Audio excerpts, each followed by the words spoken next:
दर्शकवृन्द नमस्कार। केन्द्रबिन्दु समाचारमा स्वागत गर्छु। उपस्थित छु म मनोज नेउपाने। केन्द्रबिन्दु समाचारमा हामी दिनभरिका महत्त्वपूर्ण तथा खोजमूलक समाचारहरू सम्प्रेषण गर्ने गर्छौँ। सुरु गरौँ आजका प्रमुख शीर्षकहरूबाट। प्रचण्ड र नेपाल पक्षका सम्पादकसँगको छलफल स्थगित। कार्यकारी अध्यक्ष प्रचण्ड र नेकपा संसदीय दलका उपनेता सुभाष चन्द्र नेम्बाङ बीच भेटवार्तापछि छलफल स्थगित। काठमाडौँ उपत्यकाका कोरोना डेडिकेटेड अस्पतालमा चाप बढ्यो। अब लक्षण भएका संक्रमितलाई मात्र भर्ना गरेर उपचार गर्ने तयारी। कोरोना संक्रमण रोक्न जिल्ला र स्थानीय तह सक्रिय। काठमाडौँ उपत्यकामा थप कडाई। प्रशासन कार्यालय सटडाउन। संघीय संसद राष्ट्रिय सभा अन्तर्गतका विषयगत समितिहरूमा सभापतिको निर्वाचन। सबै उम्मेद्वार निर्विरोध निर्वाचित। अमेरिकी राष्ट्रपति ट्रम्पद्वारा चिनिया एप टिकटक र विच्याटमाथि प्रतिबन्ध लगाउने कार्यकारी आदेशमा हस्ताक्षर। सेप्टेम्बर 15 सम्ममा माइक्रोसफ्टसँग सम्झौता भए सञ्चालन हुन सक्ने सम्भावना। जस्तै परिस्थितिमा पनि होन्डा छ सधैँ तपाईसँगै। त्यसैले अब होन्डा हुनेछ तपाईसँग मात्र ₹1 डाउन पेमेन्ट वा ₹1 EMI वा 1% इन्ट्रेस्ट रेटमा। थप जानकारीका लागि यी नम्बरमा कल गर्नुहोस् वा माथि दिएको लिङ्क क्लिक गर्नुहोस्। होन्डा छ सधैँ तपाईसँगै। शर्माजी चाउचाउ। कुन चाउचाउ? जसमा फाइदा छ। कसलाई फाइदा? हामीलाई कि ग्राहकलाई? तपाईलाई फाइदा हुने प्रीति चाउचाउ। फाइदा के छ यसमा? फाइदा चौता मसलाको स्वाद छ, मिठो मिठो याद छ, भोक मिटाउने ताकत छ, वर्षौंको विश्वास छ। बुझ्यो? प्रीति चाउचाउ, फाइदा हुने चाउचाउ। भोक लागेमा प्रीति खाऊ। दर्शकबिन आजको बुलेटिन सुरु गरौँ कोरोना भाइरसको विश्वव्यापी महामारीको अपडेटबाट। विश्वभर कोरोना भाइरस संक्रमितको संख्या 1,92,94,000 माथि पुगेको छ भने संक्रमणबाट मृत्यु हुनेको संख्या 7,18,000 नागेको छ। त्यस्तै विश्वभर निको भएर घर फर्कनेको संख्या 1,23,86,000 नागेको छ। यता नेपालमा संक्रमितको संख्या थप 464 जना सहित 22,221 जना पुगेको छ। स्वास्थ्य तथा जनसङ्ख्या मन्त्रालयका प्रवक्ता जागेश्वर गौतमका अनुसार शुक्रबार मात्रै 425 जना कोरोना संक्रमण मुक्त भएका छन्। यससँगै कुल निको हुनेको संख्या 15,814 जना पुगेको छ। नेपालमा कोरोनाबाट पर्साका 3 जना, सिराहाका 1 र सर्लाहीका 1 जना गरी थप 5 जनाको मृत्यु भएको छ। यो सहित मृत्यु हुनेको संख्या 70 जना पुगेको छ। अब पुरा समाचार। चिनिया एप टिकटक र विच्याटमाथि प्रतिबन्ध लगाउने कार्यकारी आदेशमा अमेरिकी राष्ट्रपति डोनाल्ड ट्रम्पले हस्ताक्षर गरेका छन्। हस्ताक्षरसँगै अब यो नियम 45 दिनपछि लागू हुने भएको छ। अमेरिकामा चिनिया कम्पनीका मोबाइल एपका कारण अमेरिकी राष्ट्रिय सुरक्षा, विदेश नीति र अर्थव्यवस्थामा खलल पुग्ने देखिएको बताउँदै आएका ट्रम्पले अन्ततः 2 चिनिया एपमाथि प्रतिबन्ध लगाउने निर्णय गरेका हुन्। हेरौँ पुरा समाचार। अमेरिकी राष्ट्रपति डोनाल्ड ट्रम्पले चिनिया एप टिकटक र विच्याटमाथि प्रतिबन्ध लगाउने कार्यकारी आदेशमा हस्ताक्षर गरेका छन्। यो प्रतिबन्ध आगामी 45 दिनमा लागू हुने अन्तर्राष्ट्रिय सञ्चार माध्यमहरूले जनाएका छन्। राष्ट्रपति ट्रम्पले अमेरिकाको राष्ट्रिय सुरक्षाको हितमा यो फैसला लिएको बताएका छन्। यो कार्यकारी आदेश बमोजिम आगामी 45 दिनमा टिकटकको प्यारेन्ट कम्पनी बाइटडान्सको सबै कारोबारमा प्रतिबन्ध लाग्नेछ। हस्ताक्षर गरिएको आदेशमा भनिएको छ, अमेरिकाको सुरक्षाका लागि टिकटकका सञ्चालक विरुद्ध आक्रामक कदम उठाउनु आवश्यक थियो। ट्रम्पले अमेरिकामा चिनिया कम्पनीका मोबाइल एपका कारण अमेरिकी राष्ट्रिय सुरक्षा, विदेश नीति र अर्थव्यवस्थामा खलल पुग्ने देखिएको बताउँदै आएका थिए। दुवै एप अमेरिकाका लागि खतरापूर्ण रहेको उल्लेख गर्दै ट्रम्पले यी एपका चिनिया सञ्चालकसँग सहयोगी कम्पनीको कारोबारमाथि पनि प्रतिबन्ध लाग्ने भएको छ। अमेरिकामा बाइटडान्सले सन् 2017मा टिकटक एप लन्च गरेको थियो।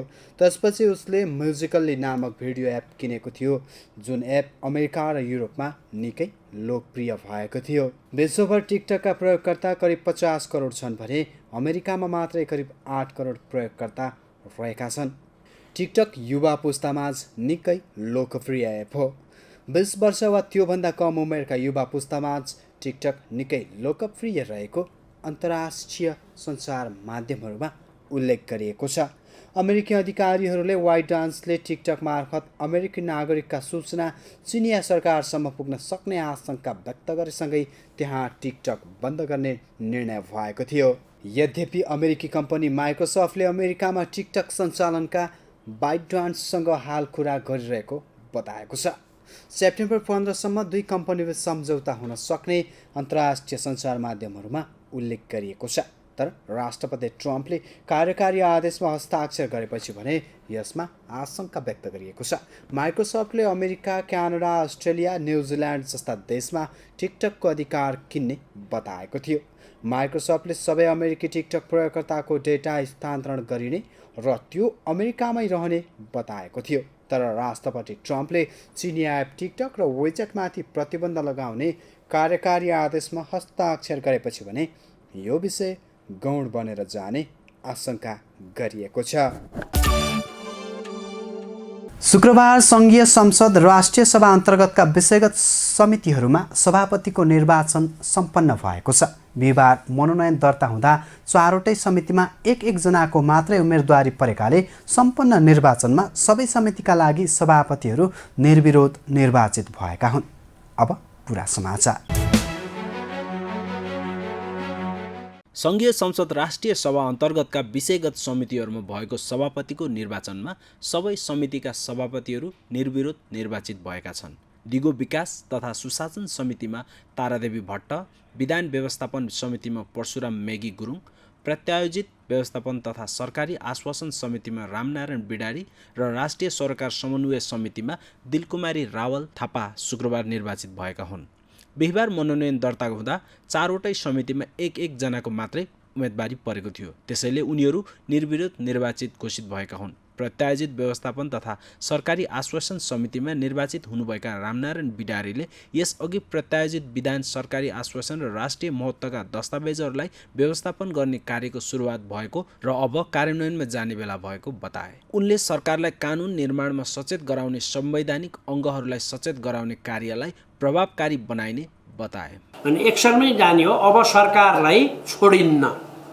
अब सरकारलाई के छोडिन्न भने मनलाग्दी कानुन बनाउन छोडिन्न। अब सरकारलाई नियन्त्रण गरिन्छ, सरकारलाई सचेत गराइन्छ र संवैधानिक अङ्गहरू जति छन् नि उनीहरूलाई पनि कानुन मनलाई बनाउन पाइँदैन भनेर रोकिन्छ। चाहे निर्वाचन आयोग होस्, चाहे अख्तियार दुरुपयोग अनुसन्धान आयोग होस्, चाहे सर्वोच्च अदालत होस्, कानुन बनाउने निकाय ती होइनन्।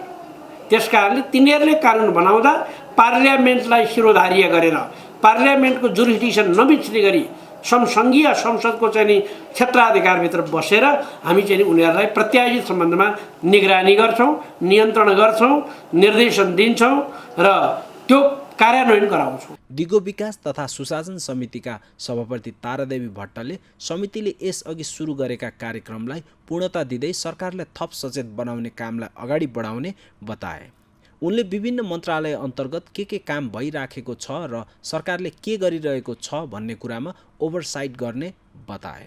हाम्रो कार्ययोजना विभिन्न मन्त्रालय अन्तर्गत जति पनि हाम्रो 17वटा लक्ष्यहरू छन् ती मन्त्रालय अन्तर्गत के काम भइराखेको छ खास गरिकन हाम्रो यो समितिले सरकारलाई कहाँ के भइराखेको छ भन्ने कुरामा हामीले ओभरसाइट गर्ने हो।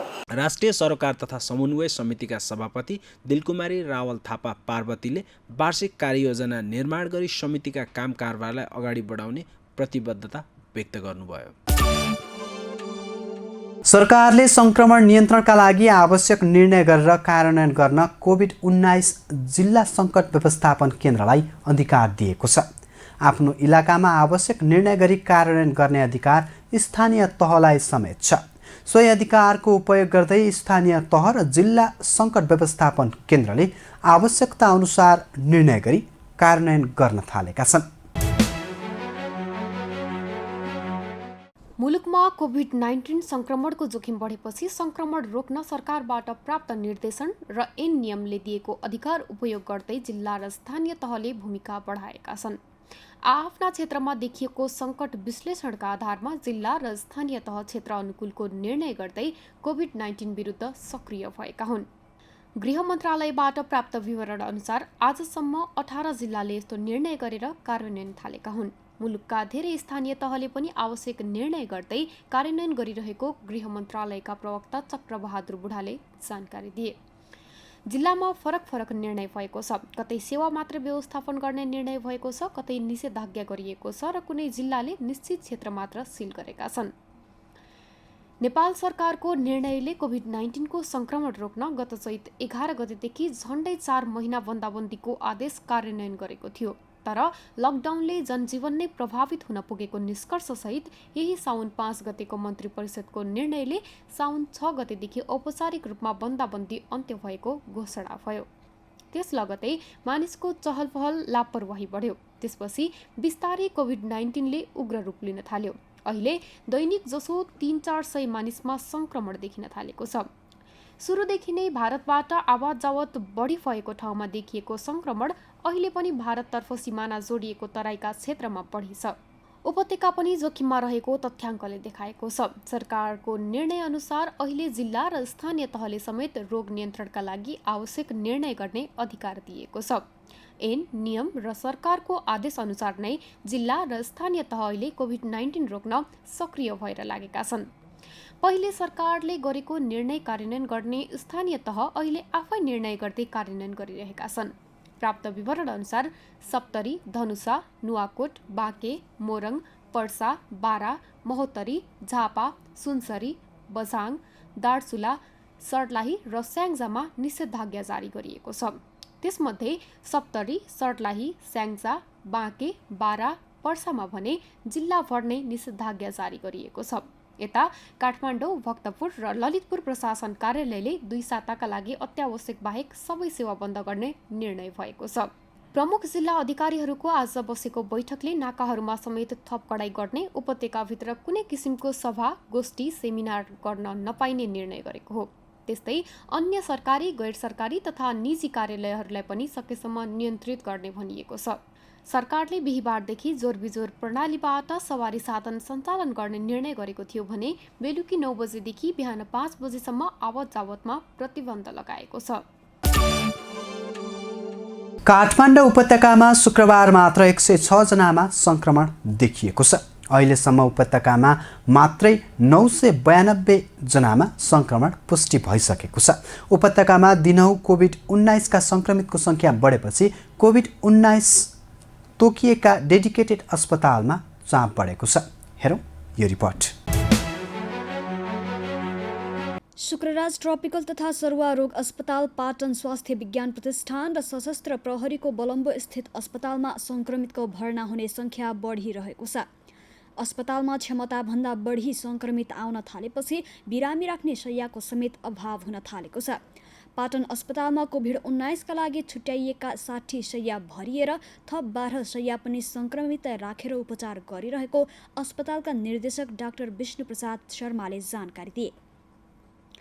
तीमध्ये 4 जनालाई भेन्टिलेटरमा राखेर उपचार गरिरहेको उनले जानकारी दिए। त्यसैगरी शुक्रराज ट्रपिकल तथा सरुवा रोग अस्पतालमा पनि शय्या अभाव हुन थालेको छ। कुल 50 शय्यामा एउटा मात्र खाली रहेको अस्पतालका निर्देशक डाक्टर सागर राज भण्डारीले जानकारी दिए। अस्पतालमा सघन उपचार कक्ष आइसियु 20 वटा मध्ये 15 वटामा संक्रमितको उपचार भइरहेको छ। त्यस्तै 9 वटा भेन्टिलेटर मध्ये 2 वटा भेन्टिलेटरमा गम्भीर अवस्थाका बिरामीहरूको उपचार भइरहेको छ। अस्पतालका निर्देशक डाक्टर राज भण्डारीले संक्रमित बढ्न थालेपछि अब लक्षण भएका संक्रमितलाई मात्र भर्ना गरेर उपचार गरिने बताए। उनले लक्षण नभएका संक्रमितलाई घरमै आइसोलेसनमा बसेर उपचार गरिने बताए। केही दिन यता रुघाखोकी, ज्वरो, सास प्रश्वासमा समस्या, थकाइ लाग्ने, स्वाद तथा गन्ध थाहा नपाउने जस्ता लक्षण भएका संक्रमित देखिन थालेका छन्। अस्पतालमा भर्ना भएका 33% सङ्क्रमितमा लक्षण देखिएका छन्। यसैगरी वीर अस्पतालमा 2 जनाको आइसोलेसनमा राखेर उपचार भइरहेको छ। कोभिड-19 अस्पताल नतोकिए पनि 4 वटा आइसोलेसन शय्याको व्यवस्था गरेको वीरका निर्देशक डाक्टर केदार सेन्चुरीले जानकारी दिए। उनले स्वास्थ्य तथा जनसङ्ख्या मन्त्रालयले कोभिड-19 का सङ्क्रमितलाई पनि उपचार गर्न परिपत्र गरेपछि आवश्यक व्यवस्था गर्न थालेको बताए। उनका अनुसार वीरमा अहिले 15 सङ्क्रमितलाई उपचार गर्ने व्यवस्था गरिएको छ। त्रिभुवन विश्वविद्यालय शिक्षण अस्पतालमा अहिले 9 जना सङ्क्रमितको उपचार भइरहेको छ। तीमध्ये 3 जना आइसियुमा छन् भने 6 जनालाई आइसोलेसनमा राखेर उपचार भइरहेको अस्पतालका कोभिड-19 व्यवस्थापन समितिका संयोजक डाक्टर सन्त कुमार दासले जानकारी दिए। उनका अनुसार अस्पतालमा 15 जनालाई मात्र उपचार गर्ने व्यवस्था रहेको छ। केन्द्रबिन्दु समाचारमा अब आजको टप 1 न्युजको पालो। सत्तारूढ दल नेपाल कम्युनिस्ट पार्टी नेकपाका कार्यकारी अध्यक्ष वरिष्ठ नेता माधव कुमार नेपाल, झलनाथ खनाल र प्रवक्ता नारायण काजी श्रेष्ठ गुटले आयोजना गर्न लागेको सम्पादकहरूसँगको छलफलको कार्यक्रम स्थगित गरिएको छ। शुक्रबारका लागि तय भएको बैठक कार्यकारी अध्यक्ष प्रचण्ड र नेकपा संसदीय दलका उपनेता तथा प्रधानमन्त्री ओलीका विश्वासिला पात्र सुभाष चन्द्र नेम्बाङ बीचको भेटवार्तापछि छलफल स्थगित भएको हो। हेरौँ यो रिपोर्ट। सत्तारूढ दल नेपाल कम्युनिस्ट पार्टी नेकपाका कार्यकारी अध्यक्ष पुष्पकमल दाहाल प्रचण्ड, वरिष्ठ नेता माधव कुमार नेपाल, झलनाथ खनाल र प्रवक्ता नारायण काजी श्रेष्ठ गुटले आयोजना गर्न लागेको सम्पादकहरूसँगको छलफल कार्यक्रम स्थगित भएको छ। शुक्रबार राजधानीको एक होटलमा गर्ने भनिएको बैठक प्रचण्डका कारण स्थगित भएको हो। सरकार विरोधी सम्पादकहरूसँगको भेलामा अध्यक्ष प्रचण्ड, वरिष्ठ नेताद्वय नेपाल र खनाल तथा श्रेष्ठले सम्बोधन गर्ने कार्यक्रम तय भएको स्रोतको दाबी छ। सम्पादकहरूसँग सुझाव लिई सोही अनुसार आगामी रणनीति तय गर्ने योजना बनाइएको थियो। त्यसैले सरकारको खुलेरै आलोचना गर्दै आएका सम्पादकहरूलाई मात्र उक्त कार्यक्रममा बोलाइएको स्रोतले जनाएको छ। आजका लागि तय भएको सम्पादकहरूसँगको बैठक स्थगित भएको सङ्केत प्रधानमन्त्रीका प्रमुख राजनीतिक सल्लाहकार विष्णु रिमालले गरेका थिए। उनले शुक्रबार एक अनलाइन खबरसँग भनेका छन्, शुक्रबार ओली इतर पक्षहरूले सम्पादकहरूसँग छलफल राख्नु भएको थियो, अहिले रोकिएको खबर आएको छ। त्यस्तै प्रधानमन्त्री एवं पार्टी अध्यक्ष केपी शर्मा ओली इतर समूहले गत बुधबार राजधानीको एक कलेजमा कार्यक्रम गरेको थियो। उक्त कार्यक्रममा ओली इतर समूहका 100 भन्दा बढी पत्रकारहरूलाई बोलाइएको थियो। उपस्थित पत्रकारहरू नेकपा रिपोर्टिङ गर्ने भन्दा पनि दाहाल नेपाल पक्षको रिपोर्टिङ गर्ने रहेका थिए। स्रोतको दाबी अनुसार शुक्रबार बिहान कार्यकारी अध्यक्ष प्रचण्ड र नेकपा संसदीय दलका उपनेता एवं ओलीका विश्वासपात्र सुभाष चन्द्र नेमाङ बीच भेटवार्ता भएको थियो। सोही भेटवार्तामा सम्पादकहरूसँग गर्न लागि छलफल रोक्न सहमति जुटेको हो। आजको भेटमा नेमाङले पार्टी सङ्कटमा परेका बेला यस्ता छुट्टा छुट्टै भेला गर्दा पार्टी दुर्घटनामा जाने बताएका थिए। नेमाङको उक्त ब्रिफिङपछि मनस्थिति बदलेका प्रचण्डले तत्कालीन सम्पादकहरूसँग गर्न लागि छलफल स्थगित गर्न दबाब दिएका थिए। नेकपाको विवाद पछिल्लो समय सतहमा आएको छ। प्रधानमन्त्री एवं पार्टी अध्यक्ष केपी शर्मा ओलीले सत्ता र पार्टी प्रभावकारी रूपले चलाउन नसकेको भन्दै पार्टी अध्यक्ष र प्रधानमन्त्री दुवै पदबाट तत्काल राजीनामा दिनुपर्ने माग गरिएको छ। ओलीको राजीनामा माग गर्नेहरूमा दाहाल नेपाल पक्षका नेता रहेका छन्, तर प्रधानमन्त्री ओलीले दुवै पदबाट राजीनामा नदिने अडान लिँदै आएका छन्। दाहाल नेपाल पक्षका नेताहरूले टाउका गनेर आफूलाई पदच्युत गर्न खोजे पार्टी विभाजन गर्ने उनको चेतावनी समेत छ।